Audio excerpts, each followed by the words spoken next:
एक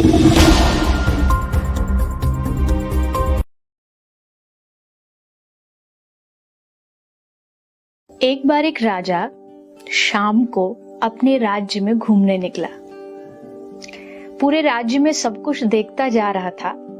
तभी उसने देखा कि सड़क किनारे माटी में एक फकीर बैठा है और मिट्टी को हाथ में लेकर के एक बालक की भांति बच्चे की तरह उस माटी से खेल रहा है। राजा ने देखा और राजा के मन में आया कि शायद ये फकीर के पास रहने के लिए घर, खाने के लिए भोजन, पहनने के लिए कपड़ों की कमी है, तो क्यों ना एक राजा होने के नाते मैं इसकी थोड़ी मदद करूं। पर वो ये नहीं जानता था कि फकीरों की, संतों की मस्ती अलग होती है।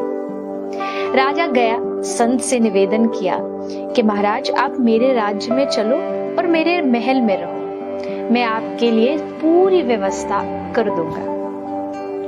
फकीर मुस्कुराए और राजा से कहा कि ठीक है, अगर तुम मुझे अपने साथ ले जाना चाहते हो तो मेरी 4 शर्तों को तुमको मानना पड़ेगा। अगर वो शर्त तुम्हें मंजूर है तो मैं साथ चलूंगा।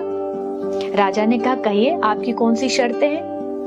फकीर ने कहा मेरी पहली शर्त, मैं खूब सोऊंगा लेकिन तुम नहीं सोओगे।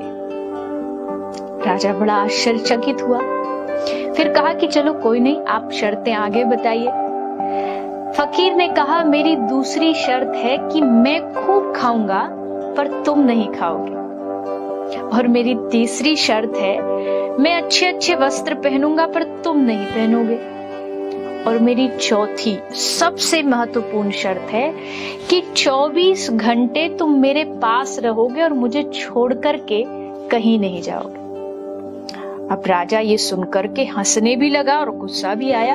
ये कैसी शर्तें हैं? अरे मैं 24 घंटे आपके साथ रहूंगा, आपका ध्यान रखूंगा, तो फिर राज्य को कौन संभालेगा? और वैसे भी आप खाओ, आप पहनो और मैं कुछ भी ना करूं, ऐसे कैसे हो सकता है? तो फकीर ने मुस्कुराते हुए कहा ये चारों शर्त तुम नहीं कर सकते, मैं तुम्हारे साथ नहीं चल सकता। क्यों? क्योंकि तुम एक राज्य के बादशाह हो और तुम मुझे ये देने के लिए तैयार नहीं हो।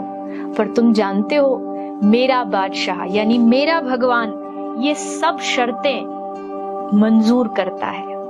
वो खुद नहीं खाता पर मुझे खिलाता है, वो खुद कभी नहीं सोता पर मुझे सुलाता है, और सबसे बड़ी बात 24 घंटे हर क्षण हर श्वास में वो मेरे साथ रहता है। वो भगवान मुझसे कभी दूर नहीं जाता। तो जब मेरे पास इतना बड़ा बादशाह है तो मैं तेरे साथ चल करके क्या करूं?